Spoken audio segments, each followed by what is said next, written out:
ដែលថ្ងៃនេះយើងមានអត្ថបទមួយដែលនិយាយអំពីគន្លឹះ6យ៉ាងនាំឲ្យអ្នកចូលចិត្តអានសៀវភៅមនុស្សយើងមិនមែនសុទ្ធតែចូលចិត្តអានសៀវភៅគ្រប់គ្នានោះទេមានមនុស្សមួយចំនួននិយមការអានរហូតឃុំខ្លួនឯងនៅក្នុងបន្ទប់សិក្សាឬបណ្ណាល័យជាដើមឯមនុស្សមួយចំនួនទៀតគ្រាន់តែចាប់ផ្ដើមកាន់សៀវភៅលើកយកមកមើលឬអានមិនបានប៉ុន្មាននាទីផងភ្នែកចាប់ផ្ដើមទន់ទៅរកកលងងុយគេងស្ងាប់បិទមាត់មិនជិតផងក៏មានដែរប៉ុន្តែក៏នៅមានគន្លឹះខ្លះដែលអាចនាំឲ្យអ្នកចាប់ផ្ដើមចូលចិត្តអានសៀវភៅឡើងវិញដោយហេតុថាការអានសៀវភៅឬឯកសារផ្សេងគឺវាមានប្រយោជន៍ខ្លាំងណាស់ក្នុងការស្រាវជ្រាវនិងទទួលបាននូវចំណេះដឹងជាច្រើនជុំវិញខ្លួនមិនចាញ់ការស្ដាប់ការសរសេរនិងការនិយាយប៉ុន្មានឡើយម្ល៉េះហើយចូលអ្នកព្យាយាមអនុវត្តនៅគន្លឹះខ្លះៗដ៏មានសារៈប្រយោជន៍ដូចខាងក្រោម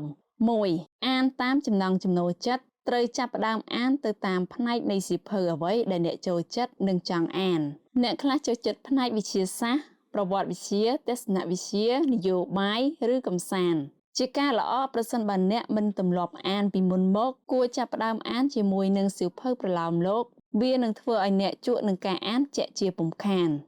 2. ដឹងពីប្រភេទសៀវភៅត្រូវអានត្រូវដឹងថាតើខ្លួនចង់អានសៀវភៅប្រភេទណាមួយជាប្រភេទអ្វីសៀវភៅស្រាវជ្រាវឬប្រឡោមលោកកុំនិយាយថាខ្ញុំមិនចូលចិត្តអានដោយសារតែមិនចូលចិត្តសៀវភៅបែបនយោបាយឲ្យសោះព្រោះថាបើមិនចូលចិត្តនយោបាយ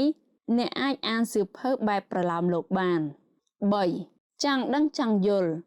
អ្នកជាមនុស្សចូលចិត្តផ្នែកវិទ្យាសាស្ត្រឬក៏ចូលចិត្តផ្នែកសេដ្ឋកិច្ចមែនទេមិនថាផ្នែកអ្វីនោះទេអ្នកគួរស្វែងរកចម្លើយតាមផ្នែកដែលអ្នកចូលចិត្តឧទាហរណ៍អ្នកចូលចិត្តផ្នែកសេដ្ឋកិច្ចអ្នកប្រកាសជាឆ្ងល់ថាហេតុអ្វីបានជាគេមិនផលិតលុយឲ្យច្រើនចែកគ្រប់គ្នាចាយទៅពេលអ្នកមានសំណួរបែបនេះអ្នកប្រកាសជាចង់អានភ្លាមបើកាលណាឃើញសៀវភៅនិយាយពីលុយ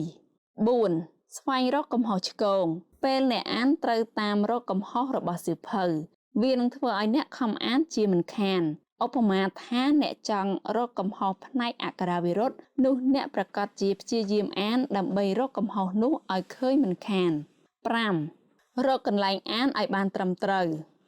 ដឹងថាអ្នកជាអ្នកចូលចិត្តបរិយាកាសបែបណាស្ងាត់ទើបអានបានឬមួយក៏កន្លែងណាក៏បានដែរពេលអ្នកអានមិនគួរដេកអានឡើយព្រោះវានឹងនាំឲ្យអ្នកខ្ជិលឬដេកលក់បានយ៉ាងងាយ